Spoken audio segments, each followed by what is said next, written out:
Hey, what's up? Welcome back din sa ating channel dito sa Mobs TV. Alright, so tayo nagbabalik ulit mga kababayan at eto na nga, no, Philippine Army bibili ng maraming US-made weapons, anti-ship missiles at air defense system. Yan ang ating alamin at pag-uusapan mula sa channel ni Sir Romiel TV. Alright, so kayo po ba ay payag sa pagbili ng mga ganitong klaseng armas ng ating bansa? I-comment sa ibaba ang inyong mga opinion na ating pag-usapan. At syempre, kagaya po ng dati, ating inihiling, mga kababayan, 1 view, 1 like po sana. Maraming salamat sa inyong suporta. At ating alamin ang balitang ito mula sa channel ni Sir Romiel TV. Suportahan nyo rin po yung kanyang channel. Nandiyan sa ibaba yung link. Okay, so let's go.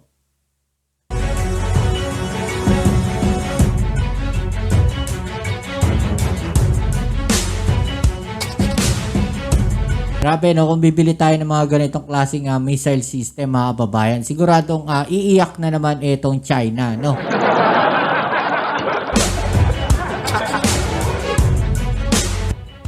Kamakailan lang ay mukhang lumalayo na ang mga kaalyado ng Estados Unidos sa kanila matapos ibinalitang ikakansila na ng iba't ibang bansa sa Europa ang kanilang mga order na F-35 stealth fighters bilang pagprotesta sa panggigipit sa kanila ni US President Donald Trump, pati na rin ang mga orders para sa mga F-16 multi-role fighters na kapareho ding ino-offer sa Philippine Air Force. Alam nyo, nakikita ko dito sa ginagawa na to ni Donald Trump, win-win situation to para sa kanila, mga kababayan, no? Una, nagtataas siya ng taripa sa mga taxes. So maraming bansa yung nagagalit at inihinto nila yung mga pagbili ng mga armas galing po sa Amerika. Okay, so win-win situation yan sa kanila kasi mga babayan, kung makikita natin, nagsusupply sila ng mga armas. Okay? So kung sakali magkaroon ng kaguluhan, mas kakailanganin nila yung mga armas na yan. Okay, so yan ay masasabi nating win-win situation dahil yung mga armas na imbis na gagawin nila para ibenta, ay gagamitin na lamang nila, no, para sa kanilang pandepensa at pang-opensa at pagpoprotekta doon sa mga kaalyado nilang bansa. So, posibleng ganon. So, ang mangyayari niya, mga babayan, hindi pa rin sila malulugi dahil yung mga kaalyado nilang mga bansa ay bibili pa rin sa kanila.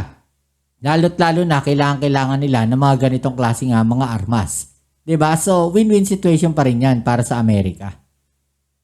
Inaasahang daang-daang bilyong dolyar ang mawawala sa US defense companies dahil sa pag-atras ng mga European countries sa pagbili ng US-made weapons at naging eye-opener para sa mga European countries na palakasin ang sarili nilang defense industry. Well, kung para sa mga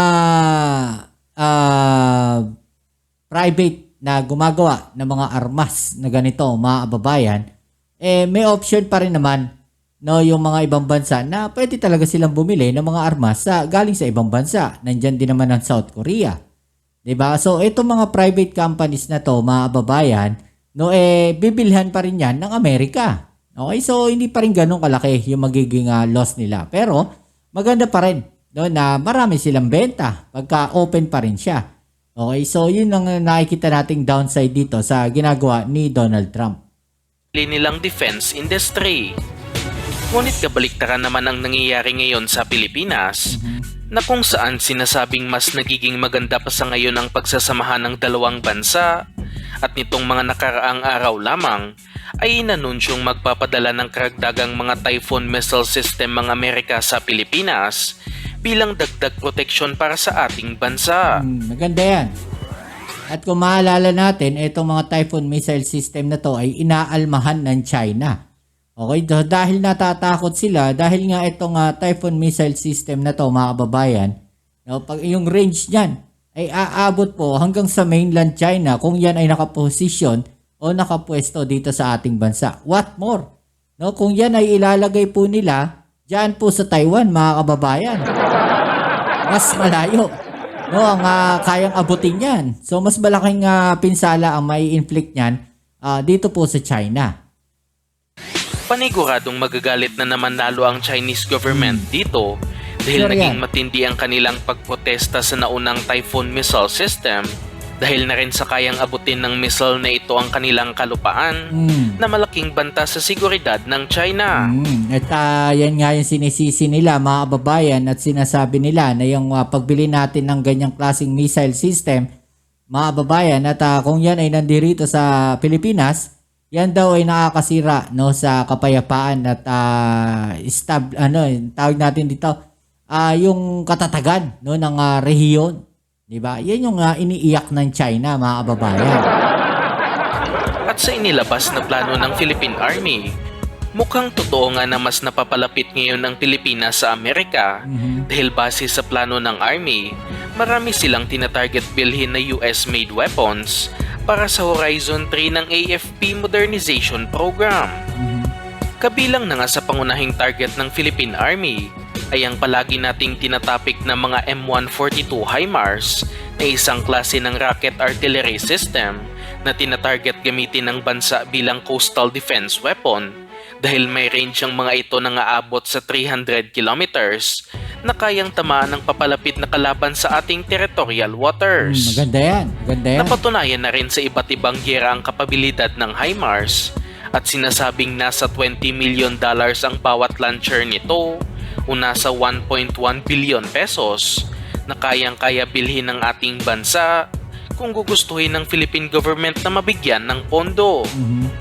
Ang isa Yun nga ang problema dyan mga babayan, no? At medyo sobrang liit ng pondo no, ng ating gobyerno kumpara sa ibang bansa sa pagpapalakas ng depensa. Diba? Lalo na sa pagbili ng mga ganitong klaseng kagamitan, ng mga armas. Diba? Maliit na maliit yung pondo natin. Kaya umaasa tayo doon sa mga pautang ng ibang bansa para makabili tayo ng mga ganitong klaseng armas. Okay? sapat bago nating nakita sa kanilang plano ay ang tinatawag na MML o Multi-Mission Launcher na pwedeng maging isang air defense system at pwede din bilang rocket launcher katulad ng sa HIMARS, depende na rin sa paggagamitan ng Philippine Army. Inaasahang gagamitin ito bilang isang air defense system na kung saan may sinasabing range na aabot sa 70 kilometers. Ngunit wala pa tayong masyadong impormasyon patungkol dito dahil bago pa lang natin nalaman ang naturang weapon system at umaasa din tayong mabibili ito ng bansa. Nice. Sinasabing ito ang bersyon ng Iron Dome ng Estados Unidos, kaya inaasahang gagamitin ito sa pagprotekta ng ating military base, pati na rin mga importanteng armas katulad ng mga anti-ship missiles. Ang kasunod dito ay ang mga Avenger Air Defense System na kung saan kasalukuyan ding ginagamit sa giyera sa Ukraine at napadala na rin sa Pinas para sa balikatan exercise, kaya pamilyar na ang ating mga sundalo dito. Kung bibilhin man ito ng Army, ay inaasahang mga second hand na ang mga ito dahil sa ating pagkakaalam ay hindi na gumagawa ng brand new nito ang mga US defense companies. At ang brand new lamang dito ay ang mga missile na kinakarga sa weapon system. Isa lamang itong short range na klase ng air defense system na may range na aabot sa 8 kilometers, kaya hindi tayo masyadong interesado dito dahil kailangan natin ng mga long range na air defense system. At ang susunod na nga dito ay ilang beses na rin nating topic sa ibang videos, at ito na nga ang National Advanced Surface-to-Air Missile System o NASAMS na nakapagtala ng 100% success rate sa Ukraine, at ito ang kinakailangang bilhin ng Pilipinas. May range ang NASAMS na aabot sa 120 kilometers, kaya malawak ang kayang protektahan nito na area, at nasa 16 na bansa na ang operators nito na nagpapatunay sa pagiging epektibo ng air defense system.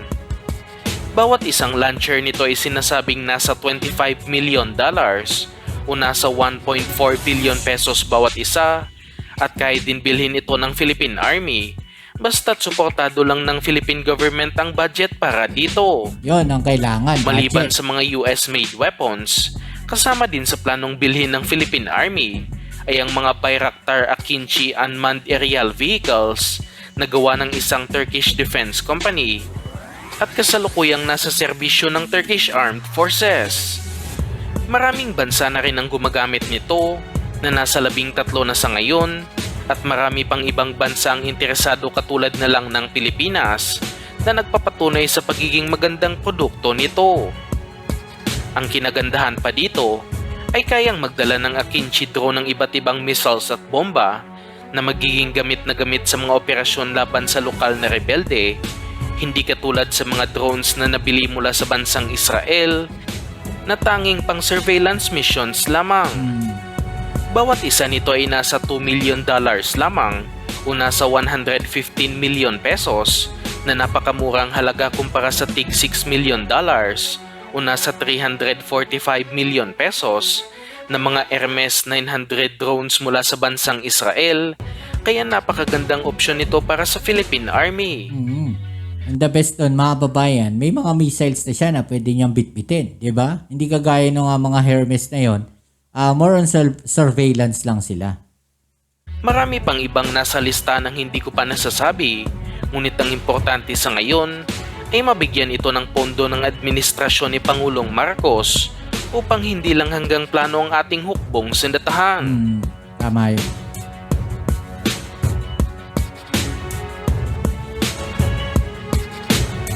Alright, so yung mga babayan, no?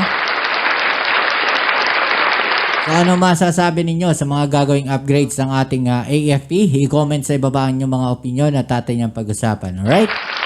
So yan muli, kita tayo sa ating next video upload. Ito muli ang inyong Kuya Mobs sa Mobs TV. Peace. I'm out.